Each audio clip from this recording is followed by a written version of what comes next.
Okay. Hey, welcome back to the Daily Show here with John White, who's had a very interesting career in education and really economic and community development. Former Deputy Assistant Secretary in the U.S. Department of Ed for Rural Outreach. And then now he is working as a consultant to a lot of different school districts and superintendents across the nation, with a heavy focus on rural. That's right. And so, John, I want to talk to you about several things, but first of all, you were at the first Micro Credential Summit. Yes. And then now you're at the third. So what have you learned about what's going on now in this relatively new initiative? Well, it's been really exciting to see the growth of micro-credentials in rural areas as a tool for sort of overcoming distance and bringing professional development to teachers who may have limited options otherwise. And it's really encouraging here in Kentucky to see that the state is allowing, or at least talking about allowing, micro-credentials to provide a path to higher salaries for teachers through rank 2 and other opportunities. So anything we can do to improve the teaching profession and use technology to do that in rural areas, I think is a path forward. Yeah, and it's exciting when you think a group of superintendents from rural eastern Kentucky to be hosting a national summit on this field. And as you know, too, and you've attended these, that twice a year, KVAC sponsors Forge in Innovation and Rural Education Fire Summits, which are broadcast by this vehicle that you're watching this video now, but where we beam them out, 10 concurrent sessions, 15,000 people watching it from 40 some states and a dozen nations. And so to think that some rural school districts in eastern Kentucky are doing some pretty high level stuff. Absolutely, and that's really one of the exciting things about this conference too. You do a lot with technology to create a window into eastern Kentucky and to see what's going on in your schools and the work that your teachers and students are doing. But to have 20 states represented among attendees here physically in Louisville for your conference, I think shows that your work is worthwhile and that people want to come and listen and learn from it. Yeah. Are there some exciting things going on in K-12 education in rural America? Oh, every day, and the work you're doing here in Kentucky is like no other place in the country. When you talk about trying to reinvent and revitalize rural communities by leveraging education, that is a sustainable economic strategy, because what you're doing is you're teaching students skills that they can use to be entrepreneurs, to fill jobs that exist, and to create new opportunities. And I think that's exciting. Yeah. And you just referenced this key role that schools can play in community and economic development. You're very familiar with the very detailed, comprehensive research report that our superintendents led the initiative called A Way Forward. And we know that that document is a living document, did a lot of research, a lot of work, threw out some strategies to tie education to job creation and growing the economy, but it's to start a conversation so we can keep those thoughts going. Talk about A Way Forward. What is the importance? What are some of the takeaways that you've got from that? So what I like about the report, A Region's Way Forward, is it does look at the past, and say these are the generational challenges we face, but it also provides solutions, or at least suggestions for ways that you can start something new, that you can build upon what's working, and that if the state can support your work, it can be replicated and serve as a model for other rural areas in your state and across the country. And some of the language, that one of the strategies is to build a rural educonomy, tying that education to the economy. How does that occur? So I think that's really a fascinating concept in the report, an educonomy zone. And I think about the work that your schools have done to design, build, and train students to fly drones commercially. So if you think about an industry that didn't exist before in Eastern Kentucky, if you can create pathways for students to become entrepreneurs or to use drone technology in existing jobs. Everyone thinks about Amazon, but also it's used in search and recovery, in photography, in real estate. Drones are becoming such a new tool for the way many businesses work, that's a new economic opportunity that schools are preparing students for, and preparing students to be the first people who could enter the workforce trained and certified in this technology. That's an exciting prospect, and it's actually something new in your region that has been created through the education system. Now, if we could do that with other concepts, create other career paths, rural communities could revitalize themselves, small town economies could reinvent themselves, and all of a sudden the whole dynamic changes in a positive direction.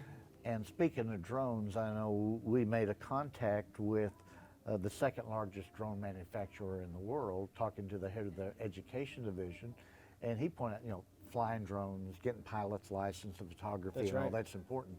But the real jobs, he said, will be in the software development.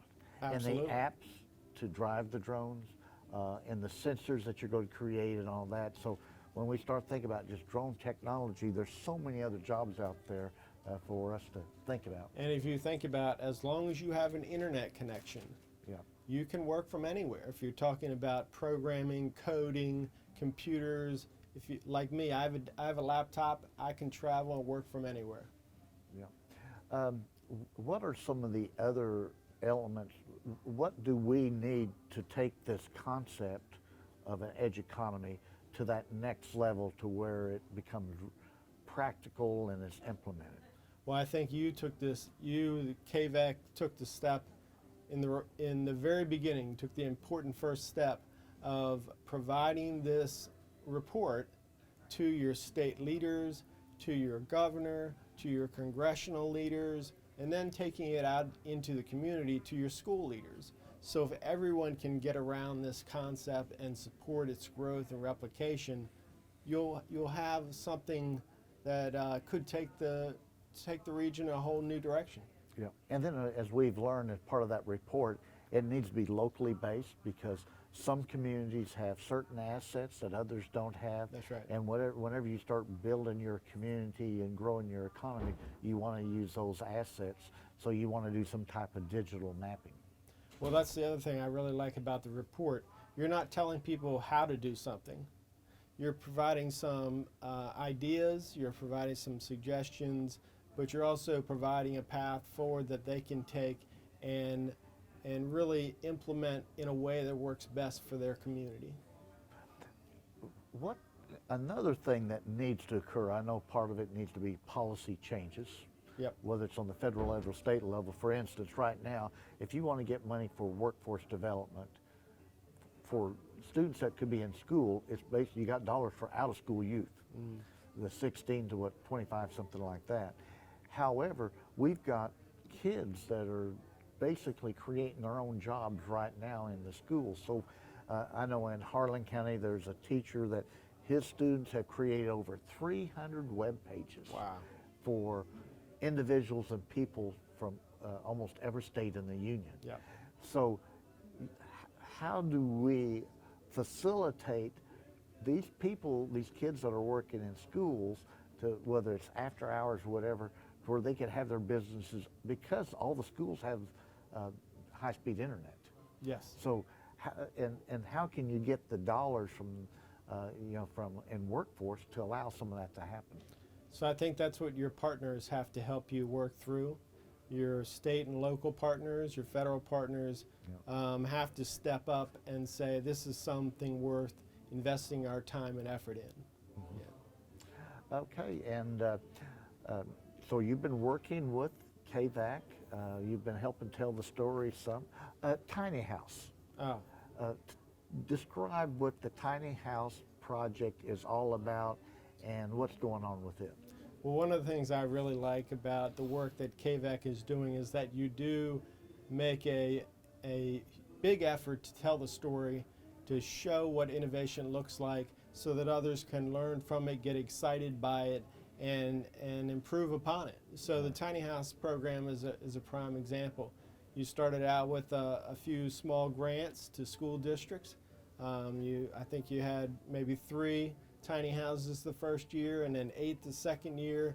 And each year, I believe other districts have gotten involved because it's exciting. Yeah. I mean, I think about where I have worked in the nation's capital, where schools might have a student-built house project, and they build these big homes. Some of them have built several homes that look like a city block. But in the mountains of eastern Kentucky, where the geography isn't conducive to that, if a student hears they can build a tiny home, a tiny house, something they see on HGTV, on a national television program, that's exciting. Yeah. Frankly, that's more exciting than just building a normal house. So I think there's no wonder the kids have gotten so excited by it, and they've come up with creative designs. The internal side of the house is creatively decorated. You can take these homes anywhere, and I believe you even had people come from coast to coast to purchase these homes, which is really exciting to think that you have someone come from California to purchase a tiny home and then take it back. Someone come from my home state of Maryland to purchase a home and then take it back. It extends your story even further. Well, and then tying into the community and economic development piece where you have the Harlan County Fiscal Court. Right. Buy 3 tiny homes because as a part of their recovery center project, they're going to use this as transitional housing there, and then they're making efforts to get more tiny homes. So it just shows that the student initiative, the students building stuff, getting those skills, where they're getting the skills to be carpenters, electricians, and all that. But it's also helping build a community too. That's right. So you're helping students learn marketable skills. You're building housing in a place where livable housing is needed. You have a program where the tiny homes are sold online, and then the money can be reinvested into the program to sustain the program. And I think by telling that story, even you working for KVEC have been surprised by the ideas that have come out of it. The judge who purchased these 3 tiny homes to become transition housing next to a rehabilitation center for women. I mean, what a great idea that came from the community. So the work you're doing is really exciting, and it's no wonder the kids are so excited about it. Yeah. Well, John, appreciate you being here at the summit and on the show again. Appreciate Absolutely, you. anytime. Thank you. Yeah.